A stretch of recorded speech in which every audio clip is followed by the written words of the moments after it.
Sobrang trending na trending nga tong video na to mga kaputi, na pati nga kayo ay magugulat kasi sa mga parting mga Middle East pala na bansa, ganito pala nila tinitinda at tinitimpla yung mga kape nila doon. Ayan no, tinitimpla pala nila yung gamit yung mga desyertong buhangin. Ano kayang lasa neto? Trending na trending to sa TikTok na pati talaga ako yung nagulat dito. Gawin ko kaya to dito sa Pilipinas. Ayan no, grabe mukhang masarap. Wow! Grabe, ang galing naman nun mga kaputi. Totoo kaya yun? Meron palang ganong klaseng street food sa mga parting Middle East, pati mga Saudi, pati mga Dubai, na ginagamit nila yung buhangin para makapagtimpla ng kape. So sakto dahil nga napanood ko yun, nakita ko nga yung ginamit nga nila na parang nilalagay nila sa buhangin ay ganito. Naalala ko na meron akong ganito nakuha dun sa box na nabili ko sa online. Pero di ko na sasabihin ko sa box yun kasi talaga sobrang nag-trending yung box na yun. Pero ito nga, naalala ko na meron nga akong ganitong klaseng lalagyanan nga. So ito daw ilalagay doon sa buhangin, tapos papaikot-ikutin mo doon, tapos makapagtimpla ka na ng kape. So gagawin natin yun at titignan natin kung totoo. So tara na! Ayan, so dahil nga doon sa napanood nga natin, agad-agad na nga akong bumili nga ng buhangin para magawa nga natin yung napanood natin. Ayan. Ayan, hindi ako makahanap ng buhangin yung katulad sa mga Dubai, mga desert na ganun. Ito lang nga nahanap ko. Ganitong buhangin, pang construction, pang paggawa ng bahay. Kasi ito yung meron sa ate, kaya ito talaga yung kinuha kong buhangin. So tara, ito yung tatry natin at titignan natin kung totoo. Ayan, so meron din ako binili ditong strainer. Kasi itong buhangin nga na to, may mga bato-bato yan na matitigas. So sasalain natin siya para makuha talaga natin yung pinong buhangin para doon tayo magtitimpla ng kape. So tara, salain natin itong buhangin nga na kinuha ko pa sa bahay ni ate ko. So ito na nga, sisimulan na nga natin ang pagsasala nga nitong buhangin na nakuha ko ba doon sa ginagawang bahay nga ng ate ko. Ayan, so meron tayo ditong strainer. So dito natin ilalagay nga yung buhangin na masasala nga natin at dito tayo magtitimpla ng kape at titignan natin kung totoo talaga yung napanood natin. Ayan, so kumuha tayo ng buhangin. So ito yung buhangin na nakuha nga natin doon sa ginagawang bahay ng ate ko. So sasalain na natin siya. So sumandok na tayo.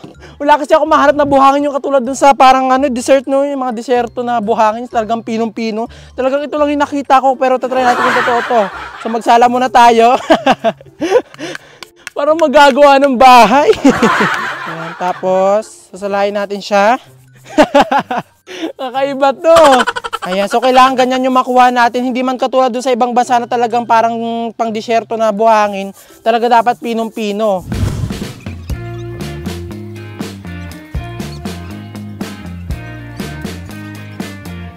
So ito na nga mga kapudi, ayun, so sa wakas nasala na nga natin yung mga buhangin nga na nakuha ko nga doon sa pinapagawang bahay nga ni ate. Ito na yung tsura niya. Ayan, kung may kita nyo, so pwede na natin gawin ngayon na panood nga natin sa TikTok na magtitimpla tayo ng kape gamit ng buhangin. So tara na. So ang next naman natin gagawin, pagkatapos nga natin masala nga itong buhangin, na ilalagay na natin siya siyempre sa apoy. So tara na, kumuha na tayo ng lutuan.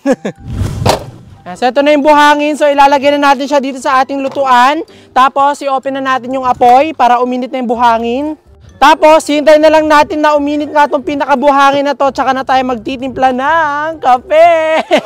Di ba ako pala yung kauna-unahan dito sa Pilipinas ang gagawa nga na itong trending nga na to. Pero hindi sa buhangin sa disyerto buhangin sa construction. Ayan. So hintayin lang natin tong uminit. Kape kayo dyan, kape! Nagawa sa buhangin.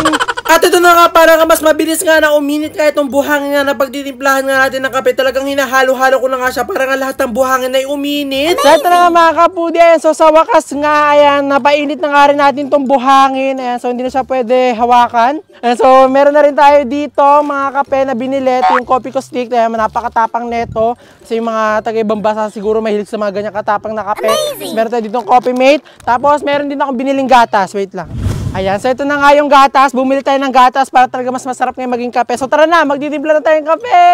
Gamit ng buhangin. Ang init. So ito na nga, ayan. So tara na nga, magtimpla na nga tayo ng kape. Gamit nga itong lalagyanan na ito. Nakatulad doon sa napanood nga natin. So una natin gagawin ay ilalagay natin to dito. Ayan, sa gitna natin siya ilalagay. Tapos, yan, pwede na tayo maglagay dyan ng mga pangkape. So meron tayo ditong Coffee ko stick. Coffee ko stick pa tawag dito, di ko alam. Basta stick na kape, ito yung matapang na kape. So, kuha tayo dito ng isa. Tapos, lagay natin dito. Ayan, so maglagay na tayo dyan. Tapos, maglagay tayo ng Coffee Mate para tumamis-tamis. Ayan. So, ito na yung nalalagay natin. Tapos, ang pinaka magiging tubig niyan, gatas. Ayan, and then, lalagay na natin siya. Ayan. Di talaga ako mahilig sa kape pero try natin itong kape gawa sa buhangin.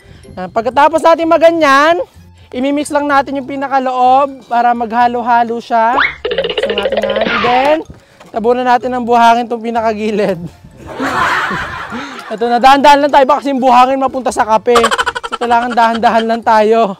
And tapos, haluluin. Ayan.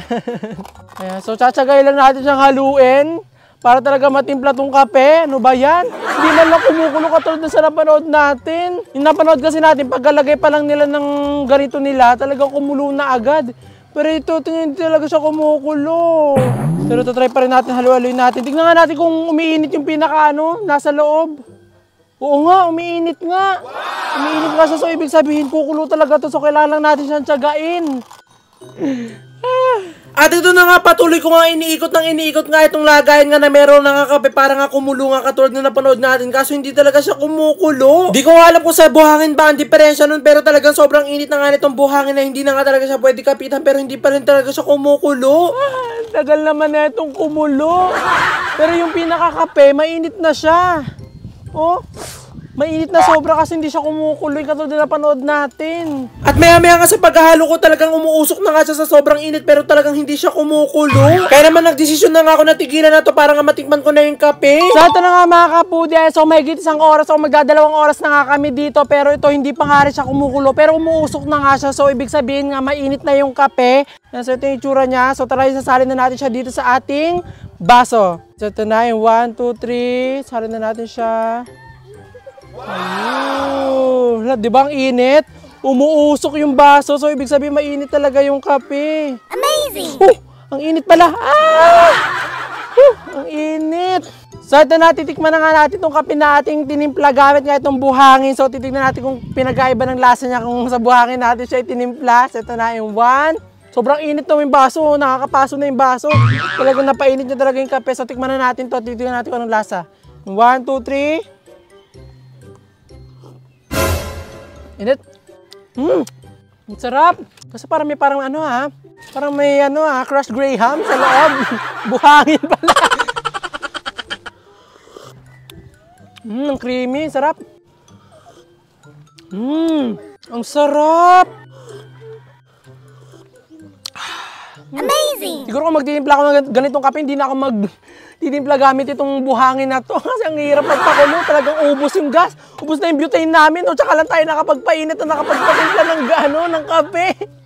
Ay, but at least na-try natin yung nakita natin na yun. Hindi na natin kailangan pumunta ng ibang bansa para lang matry ko yun kasi nagawa ko na siya dito sa Pilipinas. At ang sarap na nagawa niya. Sarap. Kayo kung malakas yung trip nyo, try nyo na rin itong nakita ko at napanood ko sa TikTok. Bye!